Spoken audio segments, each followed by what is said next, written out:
इसी तरह अरुण के साथ चैटिंग करते करते 2 महीने बीत चुके थे। अब अरुण के साथ उसकी अच्छी दोस्ती हो गई थी। वे दोनों 2 महीने से लगातार चैट कर रहे थे। अपनी दिनचर्या एक दूसरे के साथ शेयर करके उन्हें आनंद आता था। दोनों के ख्यालात भी काफ़ी मिलते थे और दोनों एक दूसरे के पसंद नापसंद से वाकिफ़ हो चुके थे। अरुण खाने का शौकीन था। वो जो भी पकवान बनाती अरुण को उसका फ़ोटो ज़रूर भेजती। कहते हैं मर्दों के दिल का रास्ता उनके पेट से होकर जाता है। अरुण भी कुछ ऐसा ही महसूस कर रहा था मनीषा के लिए। मैं एक दिन आपके हाथों से बना इन स्वादिष्ट पकवानों को चखने ज़रूर आऊँगा। आप मुझे बनाकर खिलाएंगी ना? वह कहता। हाँ हाँ, क्यों नहीं, ज़रूर खिलाऊंगी। इसके आगे मनीषा ने कुछ नहीं कहा। 6 महीने बीत चुके थे। एक दिन शाम को अरुण लिखता है, मैं परसों शनिवार को आपके शहर आ रहा हूँ। क्या आप मुझसे मिलना पसंद करेंगी? मनीषा, तुम आओगी ना?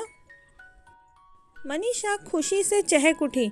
उसका भी काफ़ी समय से अरुण से मिलने का मन हो रहा था।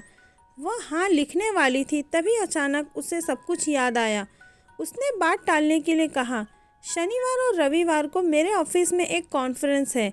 माफ़ी चाहूँगी, मैं आपसे इस दिन नहीं मिल पाऊँगी। खैर कोई बात नहीं, अरुण ने उत्तर दिया।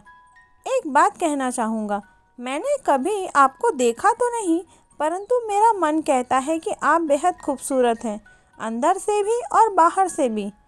इस पर मनीषा मौन रही। फिर इस विषय पर अरुण ने कभी कुछ न कहा। इसी तरह ये चैटिंग का सिलसिला चलता रहा। बातचीत होती रही और 2 साल बीत गए।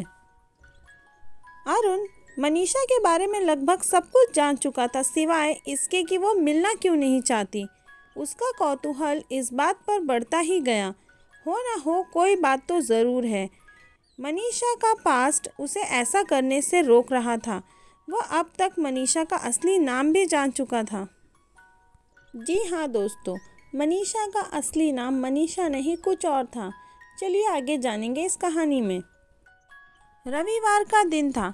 मनीषा की छुट्टी थी और वह सुबह देर से सोकर उठी थी। करीब 10 बज रहे थे। चाय की प्याली लेकर वह अखबार निकालकर गैलरी में आकर बैठी। तभी किसी ने डोरबेल बजाई। कूड़े वाला समझकर हाथ में कूड़े का थैला लिए उसने जैसे ही दरवाज़ा खोला, एक नए से चेहरे को देखकर वह ठिठक गई।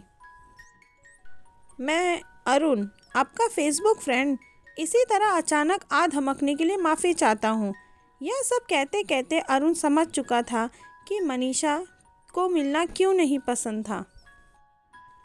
कुछ क्षण मौन खड़े रहने के बाद मनीषा अरुण को अंदर आने के लिए कहती है। फिर अंदर कमरे में जाकर अपना जला हुआ चेहरा दुपट्टे से ढकते हुए उसने बताया, मेरा नाम प्रिया है। जब मैं कॉलेज में थी तब एक लड़के ने मेरे साथ ये किया।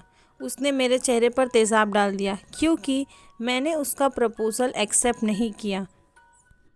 इस वजह से मेरे घर वालों ने, मेरे दोस्तों ने, सब ने मेरा साथ छोड़ दिया और मैं यहाँ दूसरे शहर आकर काम करने लगी। इसलिए मैंने तुमसे मिलने से हमेशा मना किया क्योंकि मैं तुम्हें भी खोना नहीं चाहती थी। पर आज सच तुम्हारे सामने है। अब तुम्हें सोचना है कि तुम्हें क्या करना है। अरुण प्रिया से बहुत प्रेम करने लगा था और उसका यह सच जानकर भी उसका ये प्रेम कम नहीं हुआ। इतनी देर में अरुण ने अपने आप को संभाल लिया था। वह लेखक था, इसलिए अंदर से बहुत ही संवेदनशील इंसान था। उसने जान लिया कि प्रिया ने अपनी पहचान दुनिया से छुपाने के लिए एक दूसरा नाम का अकाउंट खोला था। कैसे दर्द को झेला है इसने। उसने हाथ पकड़कर प्रिया को कुर्सी पर बैठाया और बोला, मैं समझ सकता हूँ आपका दर्द। आप मुझे अपना सच्चा हमदर्द मान सकती हैं। जब प्रिया कुछ कहने के लिए अपना मुंह खोलती है तब अरुण ने उसे रोकते हुए कहा, आप कुछ मत कहिए। इस समय आप जैसा महसूस कर रही हैं मैं समझ सकता हूँ।